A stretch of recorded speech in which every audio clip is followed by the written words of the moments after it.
Hello students, आज से हम फिजिक्स की 9th क्लास की अपनी क्लासेस को शुरू कर रहे हैं। तो 9th क्लास की फिजिक्स में हमारा पहला टॉपिक है मोशन। तो हम इसके बारे में पढ़ते हैं। आइए आज से अपना काम शुरू करते हैं। तो देखते हैं और समझते हैं कि मोशन क्या होती है। देखिए, मोशन अगर मैं इसको लिटरल मीनिंग में बोलूं तो मोशन मतलब हमारा क्या होता है? मूवमेंट, एक जगह से दूसरी जगह आना और जाना। जैसे कि मान लीजिए आप अपने घर से अपने स्कूल जा रहे हैं, अपने स्कूल से वापस अपने घर आ रहे हैं, तो ऑल दिस इज मोशन। मान लीजिए आप गाड़ी में कहीं जा रहे हैं या आप ट्रेन से कहीं जा रहे हैं, रिक्शा में कहीं जा रहे हैं, all these things are in motion. तो जब हम कहेंगे कि मोशन क्या है, a body is said to be in motion with respect to other things are at rest. What I mean to say is, जैसे कि आप अपने स्कूल से अपने घर जा रहे हैं तो रास्ते में कुछ चीजें हैं जो कि रेस्ट पर हैं या अपनी स्टेशनरी पोजीशन पर हैं। जैसे आपका स्कूल अपनी जगह है, वो मोशन में नहीं है।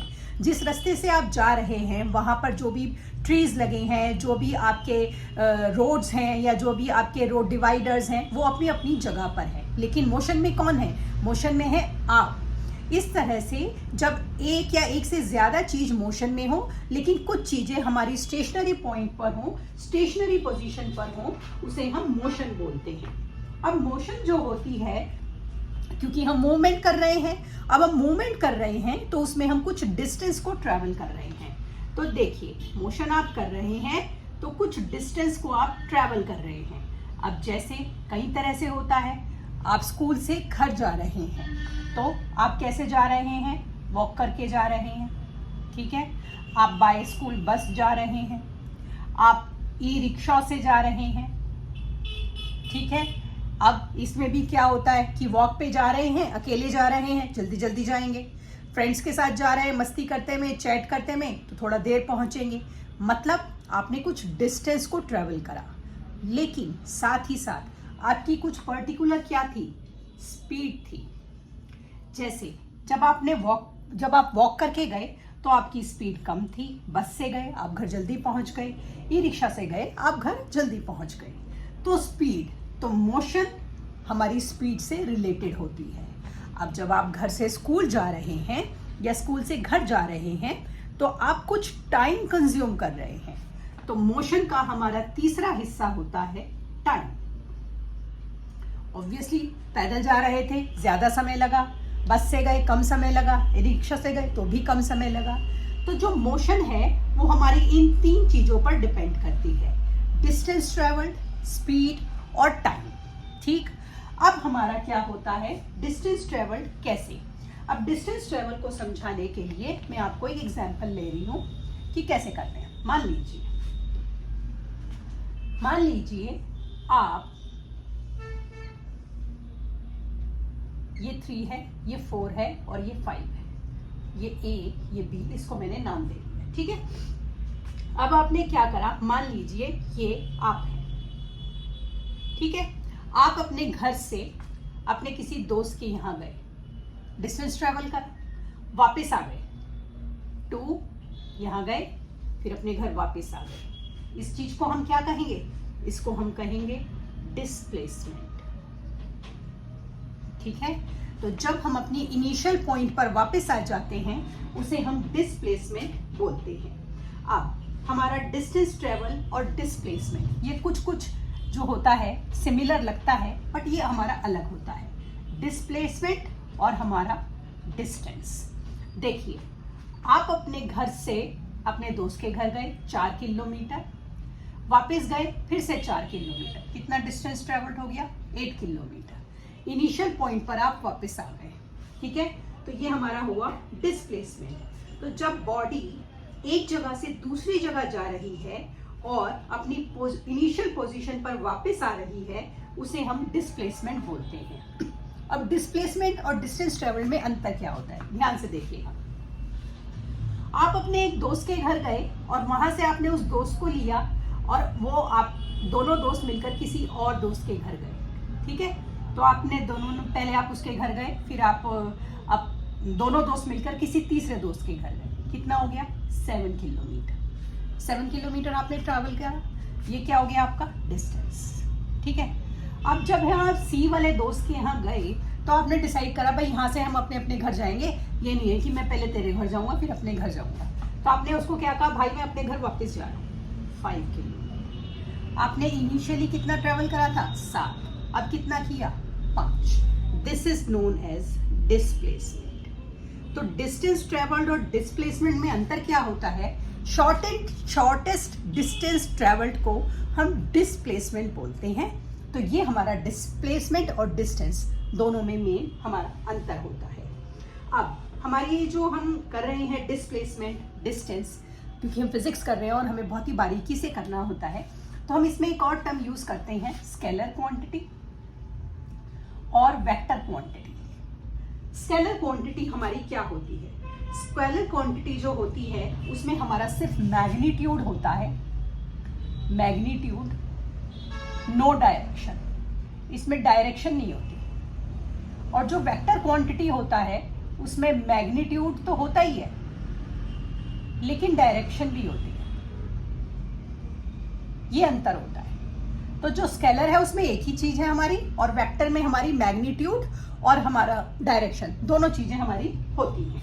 ठीक है, तो जो हमारा डिस्टेंस है वो हमारा स्केलर क्वांटिटी है। डिस्टेंस क्या है स्केलर, और हमारा डिस्प्लेसमेंट क्या है वेक्टर। डिस्प्लेसमेंट वेक्टर क्यों है, क्योंकि इसमें डायरेक्शन भी है, और स्केलर हमारा क्या है, हमारा डिस्टेंस हमारा स्केलर है क्योंकि इसमें सिर्फ मैग्नीट्यूड है, हमें इसमें डायरेक्शन का कोई मतलब नहीं होता। तो इस तरह से हम डिस्टेंस ट्रेवल्ड और डिस्प्लेसमेंट में थोड़ा सा अंतर करते हैं। अब यहाँ पर मैं आपको एक और बात बताती हूँ, जो डिस्टेंस ट्रेवल्ड होता है वो कभी भी जीरो नहीं होता। जैसे मान लीजिए घड़ी की सुई घूम रही है, कर रही है, ये क्या हो गया उसका डिस्टेंस ट्रेवल्ड। वो ए से शुरू होकर वापस घड़ी की सुई वापस घूम घूम कर इस पॉइंट पर आ गई। ठीक है, तो उसने क्या करा, उसने डिस्टेंस को ट्रेवल करा। Distance travelled can never be zero. ठीक है, ये कभी भी जीरो नहीं होगा डिस्टेंस ट्रेवल्ड आपका, लेकिन ये इनिशियल पोजीशन पर वापस आ गई, इनिशियल पॉइंट पर वापस आ गई। डिस्प्लेसमेंट आपका क्या हुआ, जब आप इनिशियल पॉइंट पर वापस आ जाते हो तो आपका डिस्प्लेसमेंट क्या हो जाता है जीरो। तो डिस्टेंस ट्रेवल्ड और डिस्प्लेसमेंट में एक और अंतर है कि डिस्प्लेसमेंट ठीक है हमारा वेक्टर क्वांटिटी था, लेकिन ये जीरो हो सकता है। Distance travelled can never be zero, ये कभी भी जीरो नहीं हो सकता। ये इसका दूसरा अंतर है। तो ये आपने समझा हमारा। अब हमारा जब हम मोशन करते हैं, डिस्टेंस कर रहे हैं क्योंकि मोशन हो रही है, तो डिस्टेंस में हम एक और चीज करेंगे कि मोशन कैसी है हमारी, यूनिफॉर्म है या हमारी नॉन यूनिफॉर्म है। ठीक है, कैसी मोशन है, यूनिफॉर्म और नॉन यूनिफॉर्म। ठीक है, तो देखिए यूनिफॉर्म हमारा क्या होता है। यूनिफॉर्म मोशन हमारा वो होता है जिसमें हम सेम टाइम में सेम डिस्टेंस को कवर करते हैं। सेम टाइम में आपने सेम डिस्टेंस को कवर करा। ठीक है, मतलब पहले 5 सेकंड में अगर आप 5 मीटर चले तो अगले 5 सेकंड में भी आप 5 मीटर चले। ठीक है, और उससे अगले में भी। नॉन यूनिफॉर्म, जब आप अलग अलग टाइम में अलग अलग डिस्टेंस ट्रेवल करते हो या सेम टाइम में अलग अलग डिस्टेंस ट्रेवल करते हो, तो ये इस तरह से हमारा ग्राफ बन जाता है। This is uniform, same time में same distance. Non uniform, same time में अनइक्वल डिस्टेंस या अलग अलग टाइम में अलग अलग डिस्टेंस।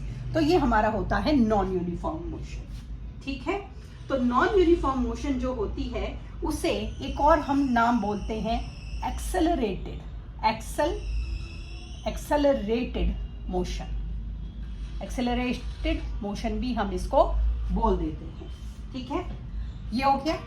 तो हमारे मोशन का पहला हमने वो कर लिया कि ये यूनिफॉर्म है या नॉन यूनिफॉर्म है। अब हमारे मोशन में दूसरी जो बात आती है, अभी जैसे मैंने बोला, एक तो आ गया आपका डिस्टेंस ट्रेवल्ड, एक आ गई आपकी स्पीड। ठीक है, कितनी स्पीड से आपने उस काम को किया, कितनी स्पीड से आपने रेस को जीता, या कितनी स्पीड से आपने अपना होमवर्क पूरा किया। तो स्पीड में आपने क्या करा, distance travelled divided by time taken, ये हमारा स्पीड का फॉर्मूला होता है। अब क्योंकि हम 9th का फिजिक्स कर रहे हैं, हमें कुछ स्पेसिफिक रखना होगा अपने सिंबल्स को। तो जो स्पीड है उसे आप हमेशा v से रिप्रेजेंट करोगे, डिस्टेंस को आप हमेशा s से रिप्रेजेंट करोगे, और टाइम को आप हमेशा स्मॉल t से रिप्रेजेंट करोगे। ये सिंबल्स आप आगे तक की क्लासेस में भी यही यूनिवर्सल सिंबल आप यूज करोगे। तो स्पीड हमने कैसे निकाली, डिस्टेंस को हमने टाइम से डिवाइड कर दिया, हमने स्पीड को निकाल लिया। तो जो हम कुछ भी फिजिकल क्वांटिटी लेते हैं, इन सब की हमारी एसआई यूनिट होती है। एसआई यूनिट से हम पहचान जाते हैं कि वो जो हमारा हमें फिगर दिया गया है, जो हमें चीज़ दी गई है, वो स्पीड है कि डिस्टेंस है कि टाइम है कि एक्सेलरेशन है, वो हमें एसआई यूनिट से ही पता लगता है। तो जो एसआई यूनिट होती है हमारी स्पीड की, वो होती है मीटर पर सेकेंड। ठीक है, मतलब इससे आपको समझना क्या है, मीटर पर सेकेंड दिया क्यों है, कि अगर डिस्टेंस मीटर में है तो टाइम भी आपको सेकंड में ही लेना है, या अगर टाइम सेकंड में है तो डिस्टेंस भी आप मीटर में ही लोगे। अगर ये किलोमीटर है तो आप इसको सेकंड में नहीं लोगे, या अगर ये आवर है तो आप इसको मीटर में नहीं लोगे। क्यों नहीं लेंगे, क्योंकि ऐसा यूनिट है मीटर पर सेकंड, इनका यूनिट सेम होना जरूरी है। एसआई यूनिट मीटर पर सेकंड है, लेकिन आप स्पीड को किलोमीटर पर आवर, मतलब अगर ये किलोमीटर है मेरा, अच्छा दिख नहीं रहा है, सॉरी मैं दोबारा लिखती हूँ, अब दिख रहा है, हाँ। तो डिस्टेंस अपॉन टाइम मैंने लिखा मीटर पर सेकंड, इस तरह से। तो अगर मेरा ये मीटर नहीं है तो मैं इसको क्या लूंगी, मैं इसको लूंगी किलोमीटर, और अगर ये किलोमीटर है तो मैं इसको लूंगी आवर।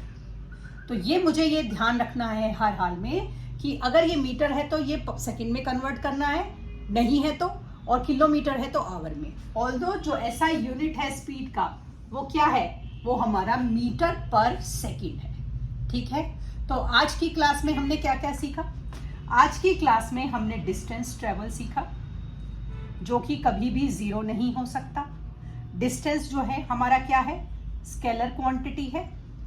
फिर हमने डिस्प्लेसमेंट सीखा, डिस्प्लेसमेंट में हमने क्या सीखा, जो कि जीरो हो सकता है, मे बी। ठीक है, ये हमारा एक वेक्टर क्वांटिटी है। फिर हमने स्पीड सीखी, स्पीड हमारा क्या होता है, एसआई यूनिट स्पीड का मीटर पर सेकंड। हमने ये 3 चीजें फिजिक्स की आज क्लियर करी, और आगे का काम हम कल की क्लास में करेंगे। तब तक के लिए शुभ रात्रि।